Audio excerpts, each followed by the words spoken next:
humanity has been kept at a retarded level. I don't know whether these institutions, which the three Abrahamic religions have become, are meant to purposely retard the population.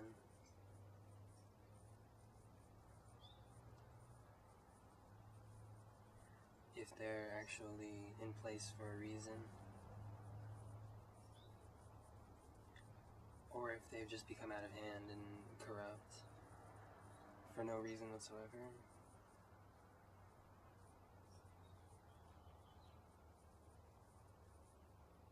The spark which humanity carries within it is something which transcends, as we all are aware of. I'm not sure that humanity is at all prepared for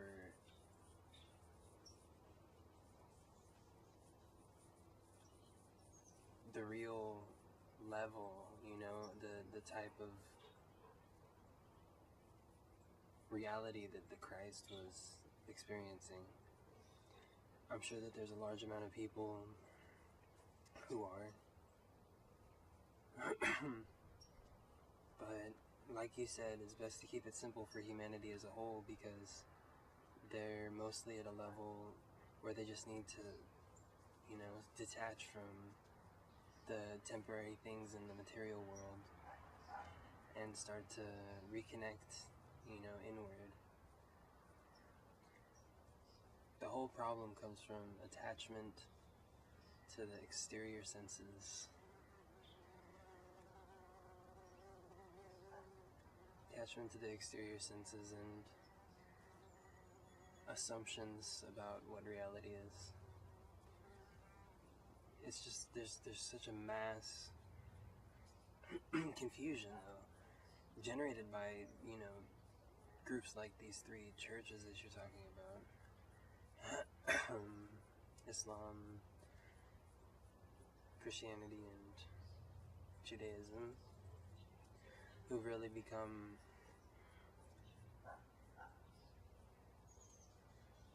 nation states within themselves. Judaism literally, Islam literally, Christianity not literally anymore, because the West is starting to rise above thinking in a purely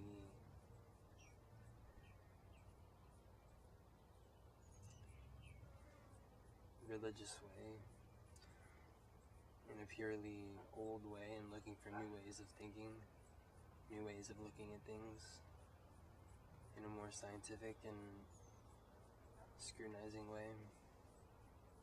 The problem is that our science is wrong.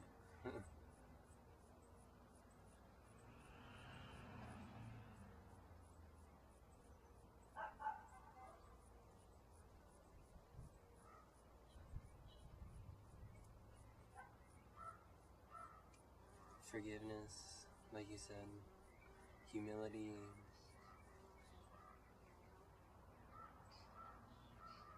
prayer, meditation.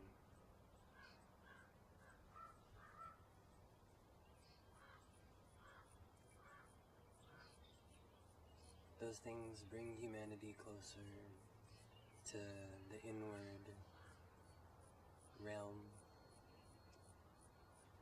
bring you closer to stillness and silence. Forgiveness allows your mind to be free. Your mind is the lower part of your soul.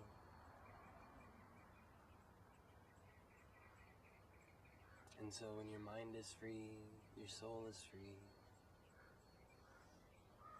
All these things are to free the mind. See, I like the Western approach when it comes to a more systematic and scientific understanding of creation. But I prefer Eastern theologies when it comes to unifying with the Father, when it comes to yoga, union, because they look at it from a way that detaches you from the physical world. They look at it from a way that throws you back into yourself.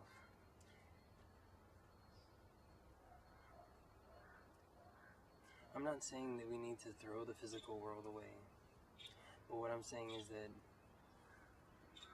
I know we're here to be stewards and gardeners and keepers of the physical world and live in harmony and humility and all these things, but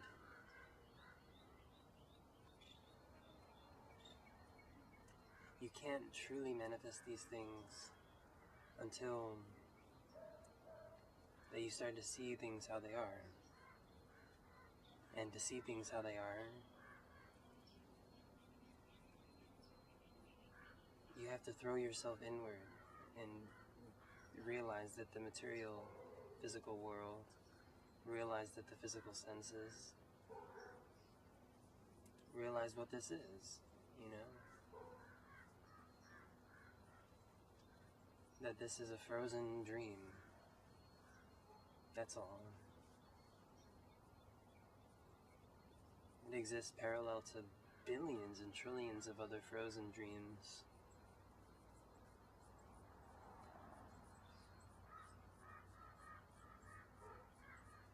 Once we start to realize that,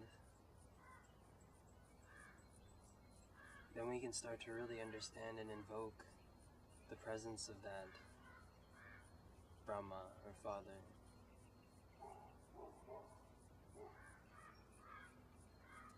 We start to see the union, the symmetry, the beautiful science. Some people need to see that. All people really need to see that. It's not that you're wrong about just needing simplicity. That's absolutely correct. But I would disagree with one point in that people in this world are a special case, you know? They've over-complexified and they've been raised with a completely backwards understanding of reality. They've been raised with a completely ass-backwards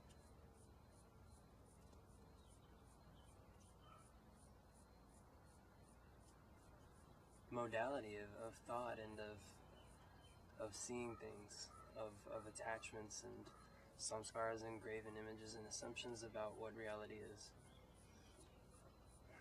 So in addition to simplifying yourself and simplifying your thoughts, simplifying your existence, I believe there also has to be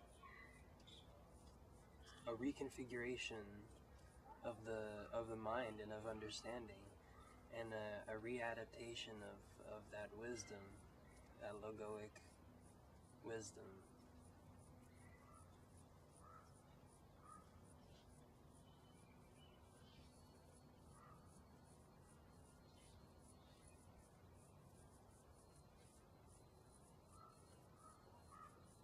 Man is ensnared by his attachment to his job, his attachment to his family, his attachment to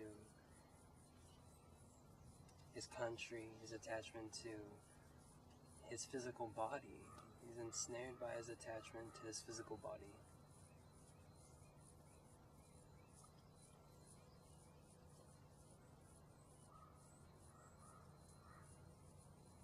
When you can realize that all is spirit, then you'll see that size and proportion do not matter. Beneath this physical reality, cosmic vibratory intonation